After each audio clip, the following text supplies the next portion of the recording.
नमस्कार। सबसे बड़ा सवाल देख रहे हैं आप और मैं हूं आपके साथ दिव्या सिंह। उत्तर प्रदेश में कांवड़ यात्रा मार्ग पर खाने पीने वाले सामान की बिक्री करने वाली दुकानों और ठेलों पर मालिक की नेम प्लेट वाला विवाद थमता नजर नहीं आ रहा है।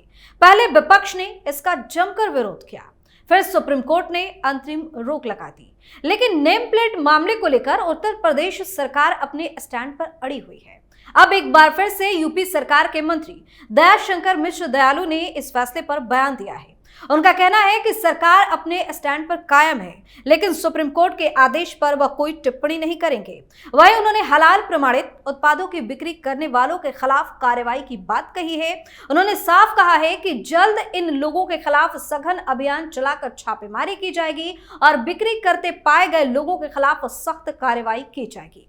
ऐसे में सबसे बड़ा सवाल यह है कि सुप्रीम कोर्ट ने तो अंतरिम रोक लगा दी है नेम प्लेट पर, लेकिन योगी सरकार इस तरह की जिद पर क्यों अड़ी हुई है? इसी पर चर्चा करने के लिए मेरे साथ स्टूडियो में मौजूद है कैपिटल टीवी के editor in chief doctor Manish Kumar. Doctor साहब, स्वागत है आपका। धन्यवाद। नेम प्लेट वाले मामले पर तो सुप्रीम कोर्ट ने रोक लगा दी, योगी सरकार जिद पे क्यों अड़ी है? देखिए, जो खबर आ रही है कि सुप्रीम कोर्ट के फैसले के फौरन बाद कई सारे दुकानदारों ने नाम हटाना शुरू कर दिया, लेकिन अब यह खबर आ रही है कि वापस खुद ब खुद वो लोग लगा रहे हैं, खुद ब खुद। योगी आदित्यनाथ हैं, ये अलग मिट्टी के बने हुए व्यक्ति हैं, ये पीछे हटेंगे नहीं, झुकेंगे नहीं। सुप्रीम कोर्ट में अभी इंतरिम फैसला दिया है तो दो जगह चुनौती दी जा रही है। एक, सुप्रीम कोर्ट में 26 तारीख को जब सुनवाई होगी तो इसका पुरजोर विरोध करेगी योगी सरकार। तब वहां बताया जाएगा कि किस किस कानून के तहत वो इस जो तमाम कानून है उसको लागू करवाएंगे। और देखना यह होगा कि सुप्रीम कोर्ट किस तरीके से यह कहती है कि देश के कानून का पालन मत करो। एक बात तो तय है। दूसरी चीज, एक भी ढाबा नहीं रह पाएगा। ध्यान से सुन लीजिए, अगर सरकार चाहे तो एक भी ढाबा हाईवे के ऊपर नजर नहीं आएगा। आप बाध्य कर रहे हो पुलिस को, सारे नियम कानून को, क्योंकि ये जो फूड सिक्योरिटी, ये फूड सेफ्टी एक्ट जो है उसके प्रावधान, अलग अलग कानून के प्रावधान, ऐसा नहीं है कि आप जो है जहां आपके पास जमीन है वहां पे ढाबा खोल दो। लाइसेंस, उसके बड़े कड़े मापदंड होते हैं। खाना की क्वालिटी कैसी है, मिलावट है या नहीं है, सफाई है या नहीं है, सब दुकानदार बंद हो जाएंगे अपने आप। उस हाई स्टैंडर्ड को मेंटेन करने में, और सबसे बड़ी बात जो हिंदू समाज को भी समझना चाहिए, हिंदुओं में ही विभीषणों की संख्या जो है ज्यादा होती चली जा रही है। भाई, किस इंटेंशन से आप गए वहां सुप्रीम कोर्ट?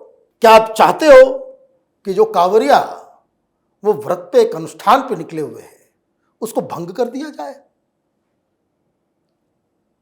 कुछ लोगों ने बताया कि बहुत सारे ऐसे मुस्लिम दुकानदार हैं जिन्होंने नाम लगा रखा है और वो मालिक खुद खड़ा होता है कि भाई आकर के देख लो, बिल्कुल हमने साफ सफाई, लहसुन प्याज सब खत्म कर दिया है। कांवरिया जा रहे हैं, खा रहे हैं। वहां को डिस्क्रिमिनेशन नजर नहीं आ रहा है। डिस्क्रिमिनेशन किनको नजर आ रहा है? तो सेक्युलरिज्म का धंधा करने वाले लोग, वही लोग कोर्ट गए हैं। कौन गया है? महुआ मोइत्रा गई है, ये टीएमसी की, ताकि बंगाल में ममता बनर्जी ये कह सके कि देखो, नाम के लिए कहा गया, हम सबसे आगे, लड़ने में आगे।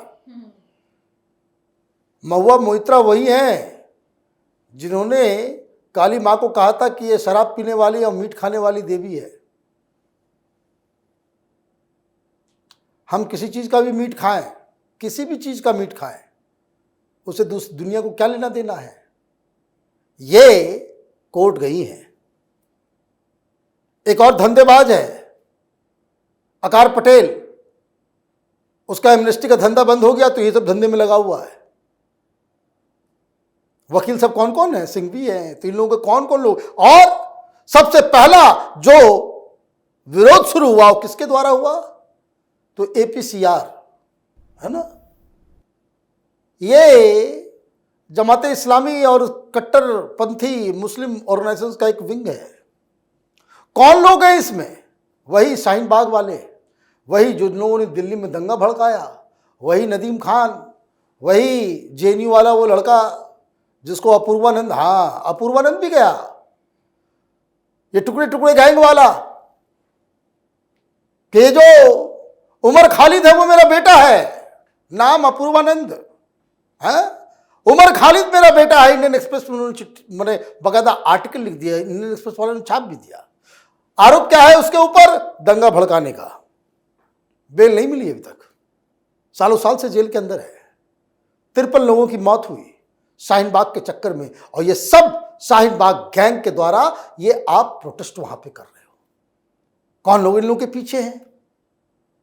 भाई लाखों लाख रुपए लेते हैं इसके वकील, संघवी साहब फ्री में तो नहीं गए होंगे। और इसलिए उनके इरादा को आप समझिए, उनके इंटेंशन को आप समझिए। और ये फैसला इस तरह का फैसला होगा कि इस देश में नाम बदल के, झूठ बोल के, झांसा देकर के आप धंधा करो, तो ये तो चलेगा नहीं। तो योगी सरकार की तरफ से साफ साफ कह दिया गया है कि हम अपने स्टैंड को बदलेंगे नहीं। अभी तो कांवरियों के साथ हुआ है, और सख्ती से निपटे, और सख्ती से निपटा जाएगा। फिर मैंडेटरी कर दिया जाएगा पूरे उत्तर प्रदेश में कि हर दुकानदार अपने दुकान के बाहर अपना नाम पूरी तरीके से लिखे, क्या बेच रहा है। अच्छा ये भी मैं बता दूं, ये फूड सेफ्टी एक्ट के तहत क्या क्या सामान आप इस्तेमाल कर रहे हो, क्यों कर रहे हो, क्या है क्वालिटी, और ये हमेशा इस पे चेक किया जा सकता है कि आप कोई खराब मिलावटी चीज तो नहीं बेच रहे हो। फंस जाएंगे सारे लोग। तो ये जो लड़ाई है इसमें जीत तो तय है कि किसकी होनी है, लेकिन ये किस कॉस्ट पे हो रहा है? समाज में विद्वेष डाल के। भाई कांवरियों का समय था, चुपचाप नाम लगा के रख लिए होते, 2 तारीख को कांवरियों वाला खत्म होता, मामला खत्म हो गया होता। लेकिन आपने क्या किया? मधुमक्खी के छत्ते में जो है आपने पत्थर मार दिया। अब ये तो पीछे पीछे घूमेंगे। अब ये बवाल जो है यहां थम नहीं रहा है, ना ये थमेगा, क्योंकि अलग अलग राज्यों से भी अब आवाज उठने लगी है। योगी आदित्यनाथ अकेले नहीं है, कोर्ट ने मध्य प्रदेश को भी समन किया है, नोटिस भेजा है, उत्तराखंड को भी नोटिस भेजा है कि भाई आप लोगों ने भी ये काम किया, क्यों किया? बिहार में भी मांग उठ रही है। अब बिहार में भी मांग उठ रही है, और बिहार में तो कोई कानून लगा नहीं, लेकिन बोधगया में दुकानदारों ने खुद ब खुद अपना नाम आगे कर दिया। मैं तो ये कह रहा हूं। राजस्थान में जयपुर के मेयर हैं, उन्होंने अभी आदेश दिया है कि दुकानों के बाहर झटका या हलाल ये दिखाइए। बिल्कुल होना चाहिए, क्यों नहीं होना चाहिए? मतलब चित भी मेरी पट भी मेरी। बस आप जो है इस तरह के सवालों को उठाकर, और देश का सेक्युलरिज्म खतरे में आ जाता है नेम प्लेट लगाने से। तो भाई हिंदू दुकानदार के यहां कोई खास धर्म के लोग नॉनवेज नहीं खाते, उनको यह लगता है कि भाई झटका होगा, हलाल होगा, पता नहीं। तो भाई हिंदुओं को भी अधिकार मिलना चाहिए या नहीं मिलना चाहिए?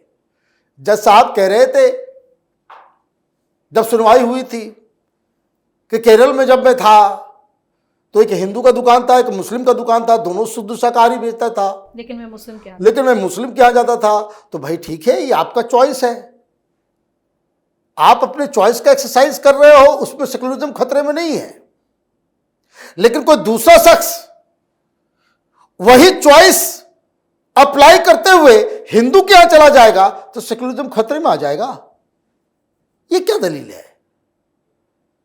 आप अपने चॉइस से मुस्लिम रेस्टोरेंट में जाकर के खा रहे हो तो वो सेक्युलरिज्म हो गया, और मैं अगर अपने चॉइस से हिंदू ढाबे में जाकर के खाऊंगा तो ये सेकुलरिज्म के ऊपर खतरा हो गया। ये दलील समझ में नहीं आई किसी को। दिक्कत क्या है? देश में कानून है, देश में कानून का राज है, और अगर कानून कहता है कि बाहर नाम डिस्प्ले करना पड़ेगा, आपका जो खाने का सामान आप बना रहे हो उसका एक स्टैंडर्ड होना चाहिए, मिलावट नहीं होनी चाहिए, क्या सामान आप इस्तेमाल कर रहे हो वो बकायदा डिस्प्ले होना चाहिए, तो इसमें क्या दिक्कत है? इसमें दिक्कत क्या है? दिक्कत कुछ नहीं है। ये सुप्रीम कोर्ट में जो लोग गए हैं वो माल कमाने के लिए गए हैं। ये वही लोग हैं जो शाहीन बाग करते हैं, ये वही लोग हैं जो हिजाब के ऊपर बेवजह विवाद खड़े करते हैं। तो हिंदू समाज को समझना पड़ेगा, विभीषणों को पहचानना पड़ेगा, ये बताना पड़ेगा कि भाई हम कोई दूसरे इंटेंशन से ये नहीं कर रहे। आपने व्रत के समय इस तरह का व्यवधान क्रिएट करने की कोशिश की है, तो योगी आदित्यनाथ जैसे लीडर वो सदा के लिए इस तरह के कानून को पूरे राज्य में लगाएंगे, और एक जगह होगा तो दूसरी जगह भी होगा, तीसरी जगह भी होगा। आपने कहा, राजस्थान के मेयर ने कहा है, अभी तो पूरे देश भर में इस तरह के सवाल उठने शुरू हो जाएंगे। बहुत बहुत धन्यवाद सर तमाम जानकारी के लिए। धन्यवाद। तो सीएम योगी के नेम प्लेट विवाद ने देश की राजनीति में हलचल मचा दिया था, लेकिन जैसे ही सुप्रीम कोर्ट ने अपना फैसला सुनाया, विपक्ष को लगा कि उसकी जीत हो गई, ये लोग खुशी मनाने लगे। हालांकि सीएम योगी अपने तगड़े एक्शन के लिए जाने जाते हैं और वो अभी भी अपने फैसले पर अड़े हुए हैं। वो वही करेंगे जो उनको सही लगेगा। सबसे बड़ा सवाल में आज के लिए इतना ही। अगर आपने अभी तक हमारे चैनल को सब्सक्राइब नहीं किया है तो सब्सक्राइब कर लीजिए, हमारे वीडियो को लाइक कीजिए, शेयर कीजिए, हमारे वीडियो पर कमेंट करके जरूर बताएं कि आपको हमारी खबर कैसी लगी। धन्यवाद।